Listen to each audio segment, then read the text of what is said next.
లక్ష్మి, నువ్వెందుకు వచ్చావు? నేనెవరో ఉన్నాను. వెళ్ళు, వెళ్ళిపో. ఆమెను తీసుకెళ్ళి ప్లీజ్ టేక్ హర్ అవే. ఎందుకన్నయ్య నన్ను వెళ్ళిపోమంటున్నావు? నేను ఉంటే చెప్పబోయే నిజం వింటే అంతా నవ్వుతారని, నన్ను నవ్వుల పాలు చేస్తారనేగా. అన్నయ్య, చిల్లాలుగా నాకు తాళి కట్టిన మనిషి మనసారా నన్ను గుండెల్లో నిలుపుకున్నాడు. ఇక లోకం ఎగతాళి చేస్తే నాకేం భయం? నా శీలాన్ని కంటిన మసి ఎవరికీ కనిపించకూడదని నా ప్రాణాలను అర్పిస్తుంటే చూస్తూ ఊరుకోనా? లేదన్నయ్య, లేదు.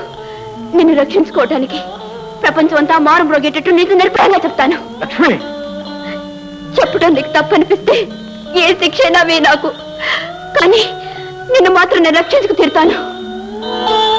లాయర్ గారు, హత్య జరగడానికి అసలు కారణం సాక్ష్యంతో బయట పెడితే వారిని రక్షించవచ్చన్నారుగా మీరు. ఆ సాక్షి ఆమె లక్ష్మి. I see.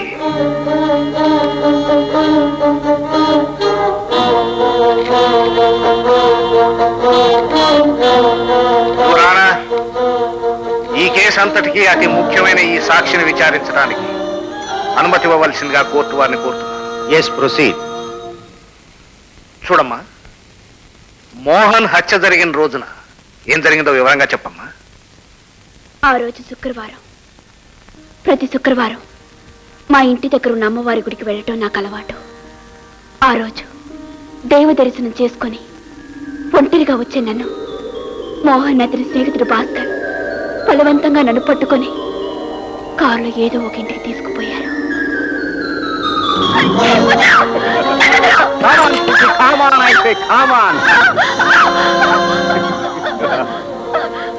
మీకు చేతులెత్తి దండం పెడతాను, నన్ను వదిలేయండి. అందిన అవకాశాన్ని ఆడదాన్ని వదిలేయడానికి ఫూల్ కాదు Mohan, you know. Just a minute. చక్కని చుక్కతో పాటు విస్కీ చుక్క కూడా తోడైతే టెంపరీగా ఈ ఇల్లే ఓ స్వర్గం. You know my darling, wait.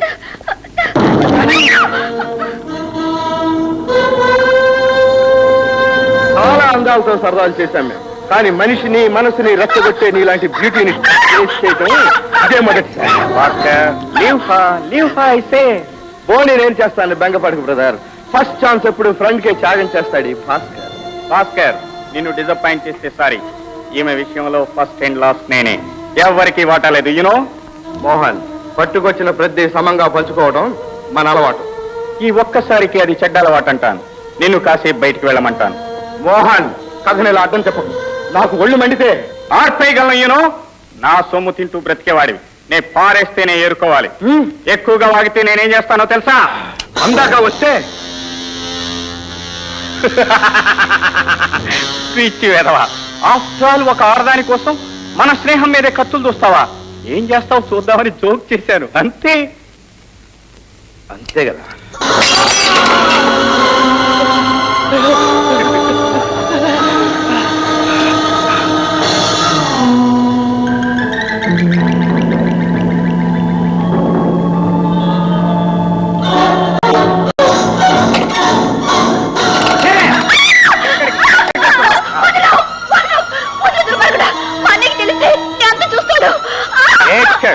ఎక్కడున్నాడో తెలియడానికి.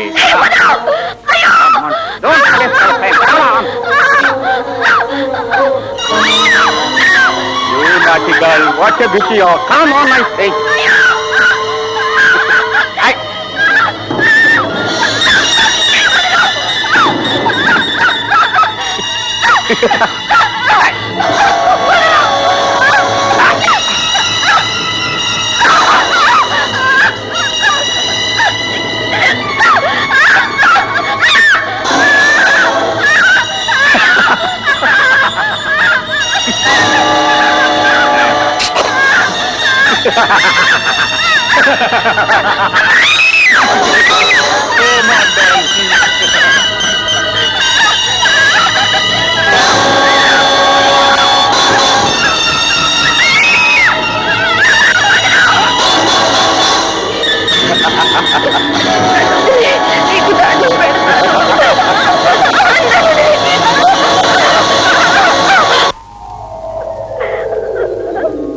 రాక్షసుని వంటి అతని చేతుల్లో నుంచి బయటపడాలని ప్రయత్నించాను, దేవుడి కోసం విలపించాను, ఎలుగెత్తి ఏడ్చాను, ఎలుగెత్తి ఏడ్చాను.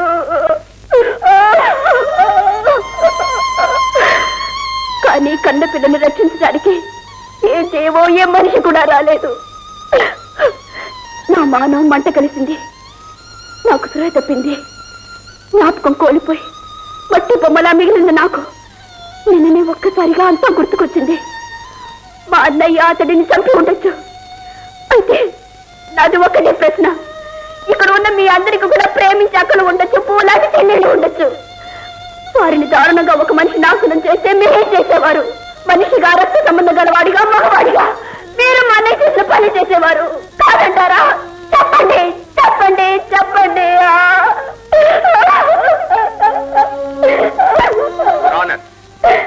పాపం మర్యాద గల కుటుంబంలోని ఒక ఆడపిల్లకి ఇంత దారుణం జరగడం చాలా విచారకరమైన విషయం. అందుకు నా సంతాపం తెలియజేయడానికి ముందుగా నాదొక ప్రశ్న. ప్రొసీడ్. చూడమ్మా, మోహన్ మిమ్మల్ని బలాత్కరించగా మీకు స్పృహ తప్పింది, అవునా? అవును. మళ్ళీ నిన్ననే అంతా జ్ఞాపకం వచ్చింది కదూ? అవును. ఈ మధ్య కాలంలో జరిగింది ఏదీ మీకు తెలియదు, అవునా? అవును.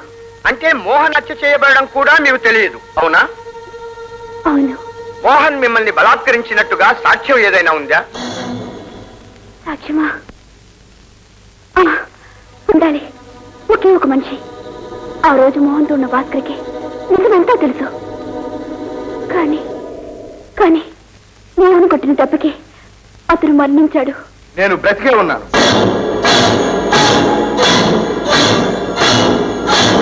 మీరెవరు? ఈ కేసుకు మీకు సంబంధం ఏమిటి? చాలా ఉంది. హత్య చేయబడ్డ మోహన్తో పాటు పాపంలో పాల్గొన్న భాస్కర్ని నేనే. అనుమతిస్తే అంతా చెబుతాను. ప్రొసీడ్. ఒళ్ళు మరిచిపోయిన వయస్సు, కళ్ళు మూసుకుపోయిన ఐశ్వర్యం ఉన్న మోహన్కి వంతపాడే పాపిష్టివాడిని. మోహన్ అందమైన అమ్మాయిల్ని పెళ్లి చేసుకుంటానని మాటలు చెప్పి ఆ తరువాత అనుభవించి వదిలేసేవాడు. అదే విధంగా లక్ష్మి గురించి రమేష్ దగ్గరెత్తాడు. రమేష్ కొట్టి తరిమి వేశాడు. అవమానంతో పగబట్టాడు మోహన్. లక్ష్మి జీవితాన్ని నాశనం చేయాలనుకున్నాడు. నేను సహాయపడగా ఆమెను గెస్ట్ హౌస్ కి చేర్చాడు. ఆమె విషయంలో మా ఇద్దరికి ఘర్షణ జరిగింది. ఆ తర్వాత నన్ను దెబ్బతీసి గదిలో పారేశాడు.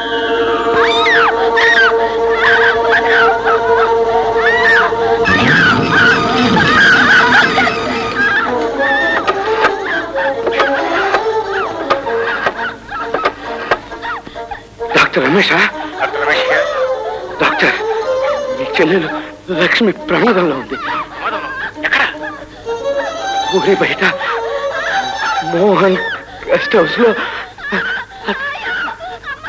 అతని చేతిలో. కాసేపటికి తేరుకున్న నేను అవతల గదిలోకి చూశాను.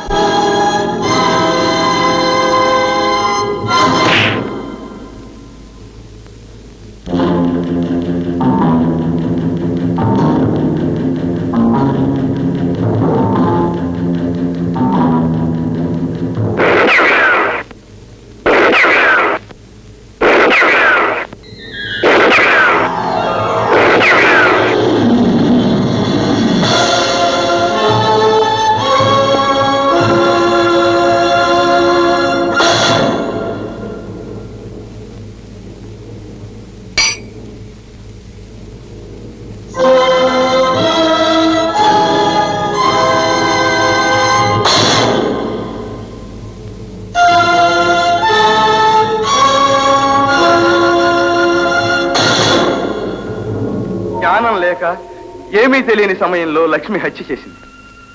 చెల్లెల మీద ప్రేమతో ఆమెను రక్షించాలని రమేష్ ఆ నేరం తన మీద వేసుకున్నాడు. యువర్ ఆనర్, ఉదయానికి అస్తమయం తప్పనట్టే ప్రతి పాపికి ప్రాయశ్చిత్తం తప్పదు. అలాగే ఎన్నో పాపాలు చేసిన నాకు శిక్షగా ఈ మధ్య ఓ గొడవలో మొహాన యాసిడ్ పడి నా కళ్ళు రెండూ పోయాయి. చనిపోయే మనిషి నిజం చెప్పినట్టే చూపులేని నేను చూసిన నిజం చెప్పాను. నా సాక్ష్యం ఒక మంచి మనిషిని రక్షిస్తే చాలు. ఆ తృప్తితో మిగిలిన చీకటి బ్రతుకునంతా హాయిగా గడిపేయగలను your honour. Any cross examination?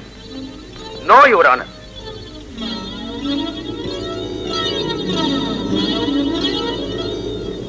హత్య చేయబడ్డ మోహన్ ప్రవర్తన చాలా అవినీతికరమైనదని వెల్లడి అయినది. అనేక మంది స్త్రీల జీవితాలను అన్యాయం చేసిన దుర్మార్గుడని తెలుస్తోంది.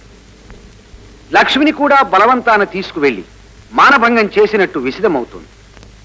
మతి స్థిరం లేని లక్ష్మి అటువంటి మోహన్ను కాల్చి చంపటం నేరం కాదని భావిస్తూ నేరస్తుడుగా పేర్కొనబడ్డ డాక్టర్ రమేష్ను నిర్దోషిగా ఎంచి విడుదల చేయటమైనది.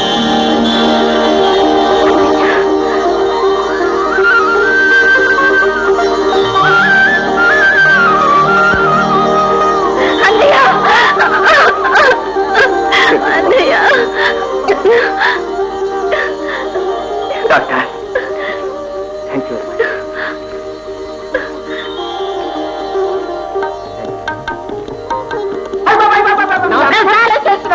నేనేం చేశాను ఏంటి? ఏం చేసినప్పుడేంటి మీ మీద కొండంత ఆశ పెట్టుకుంటాను. నేను అప్పుడే చెప్పాను సార్, మిమ్మల్ని నమ్ముకుని ఊరంతా అప్పులు చేసి తన్నులు తింటాడని. వినకుండా ముందుగానే వచ్చేసినాం కదా. ఏమైనా మీరు నిరపరాధ అయిపోయినందుకు నాకు చాలా సంతోషంగా ఉన్నది సార్. బాబా, ఈ గులాబీ తాడు మీ మెడలో వేసుకొని ఓ ఫుల్ సైజ్ ఫోటో దిగండి సార్. నా మీద నీకు ఎంత అభిమానం అయ్యా, అభిమానం ఉండబట్టే కదా సార్ తెగించి 20 రూపాయలు అప్పు చేసి ఆ ఫోటోని కొనుక్కొచ్చేసాను. కోలుకుంటాడు ఇంకా గేట్ దగ్గర ఉన్నాడండి. అవును బాబు, మీరు ఏదైనా చిల్లర ఏర్పాటు చేసినారనుకోండి, అది తీసుకెళ్ళి అప్పు తీర్చేస్తాను. లేదంటారా?